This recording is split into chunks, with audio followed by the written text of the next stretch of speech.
Yaxshi yashash hamma xohlaydi. Lekin bilasizmi, mas'uliyatni bo'yinga olishga kelganda ko'pchilik orqaga chekinadi. Chunki mas'uliyatni o'zingizga qabul qilsangiz, uni og'rig'iga chidashingiz kerak bo'ladi. O'zgarishlar bu faqat asosan og'riq bilan o'tadi.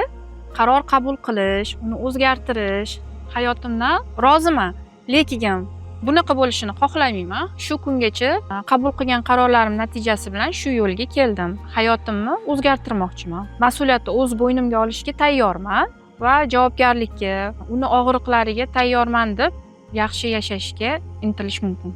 Shu joyda bitta misol keltirishim mumkin. Masalan, siz qomatingizni o'zgartirmoqchisiz, lekin unga qaror qabul qilib, uni og'riqlariga tayyor bo'lishingiz kerak. Ertalab vaqtliroq turib, 10,000 qadam yurish. Agar imkoniyatingiz bo'lmasa, sportga borishga YouTube qo'yib, o'zingiz tekin mashg'ulotlarni ko'rib qilish, ovqatlanishingizga ahamiyat berishingizga to'g'ri keladi. Bu narsalarga qanchalik tayyorsiz? Mana o'z-o'zidan ko'rinib turibdi. Yaxshi yashash uchun mas'uliyatni o'zimizni bo'ynimizga olsak, hayotimiz yaxshilashib ketadi.